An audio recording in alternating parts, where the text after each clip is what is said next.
In one generation, every empire of the Bronze Age fell. The only name we have for the enemy is the sea.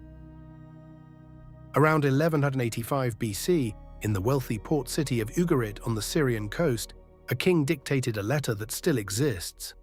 He was writing to the king of Cyprus, begging for help. "Ships of the enemy have come," it says. "My cities were burned, and they did evil things in my country. The 7 ships of the enemy that came here inflicted much damage upon us." Some scholars believe the tablet never left the city, that it was still waiting to be sent when Ugarit was destroyed. Ugarit was never rebuilt. Nobody ever lived there again. And here is the part that turns a tragedy into a mystery. Within about 50 years, nearly every great power of the Bronze Age went the same way. The Hittite Empire, gone. Mycenaean Greece, palaces burned. The great trade cities of the Levant, ash. Egypt survived barely and carved the name of the enemy into a temple wall, the peoples of the sea. 32 centuries later, we still don't know who they were. To understand the fall, you need the scale of what fell. The Late Bronze Age was the first globalized world. Copper from Cyprus, tin from Afghanistan, combined into bronze, the strategic material of the age. Kings in Egypt, Anatolia, Babylon, and Greece wrote to each other as brother. A single ship, like the one that sank at Uluburun, carried cargo from 9 different cultures. That interdependence was the miracle and the weakness.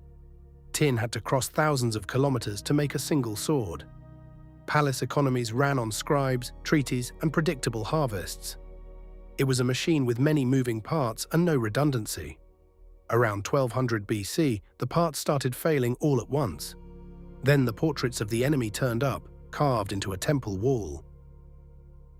Egypt gives us the only portraits. On the walls of Ramesses III's temple at Medinet Habu, carved around 1175 BC, a naval battle boils, capsized ships, drowning warriors in feathered headdresses and horned helmets. The inscription is apocalyptic. No land could stand before their arms. Hatti, Kode, Karkemish, Azawa, Alashiya. They came toward Egypt while the flame was prepared before them. The Egyptians even list their names: the Peleset, the Shurdan, the Shekelesh, Denian, Weshesh, Cheker. And for every name, a century of scholarly argument. The Peleset are widely accepted as the Philistines, who settled the coast of Canaan. The Shurdan might echo in Sardinia, the Shekelesh in Sicily, or the migrations may have run the other way, refugees naming their new homes after themselves. Notice what the carvings show behind the warriors: ox carts, women, children. This wasn't just a raid. Someone was moving, whole peoples, with everything they owned. Which flips the question: an invasion has a source, a migration has a cause. What was pushing them? Because the real suspect in this case was hiding in the tree rings. Modern science has joined the excavation, and the answers keep pluralizing.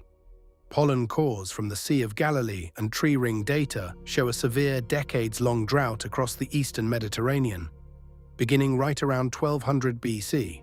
Hittite tablets from the final years beg Egypt for grain shipments. It is a matter of life or death.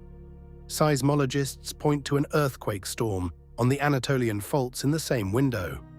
And the tablets of dying cities record raiders, yes, but also famine prices, runaway debt, and mercenaries switching sides. The emerging picture isn't an invasion that destroyed a world.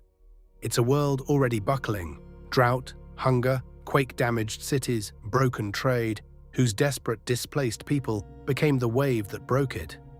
The sea peoples weren't necessarily the cause of the collapse. They may have been what collapse looks like when it's moving. That's the theory, anyway. The honest ending is that the argument is still live. Every summer, new digs at Philistine sites, new DNA from early Iron Age cemeteries, new tablets adjust the picture. The greatest whodunit of the ancient world is an open case. When the smoke cleared, the world was smaller and darker. Writing itself vanished from Greece for 400 years. Whole scripts and languages were never read again, because a civilization that loses its scribes loses its voice. But at least we can read what the Bronze Age wrote. 2,000 years earlier, on the rivers of what is now Pakistan, the largest civilization on Earth built perfect brick cities, traded with Mesopotamia, and wrote thousands of inscriptions, in a script no human being alive can read. An entire world with its voice sealed shut. That's the Indus Valley. That story is next. And if tonight's mystery held you, a like helps more people find the deep past, and subscribing brings you a new story every week. I'll see you down there.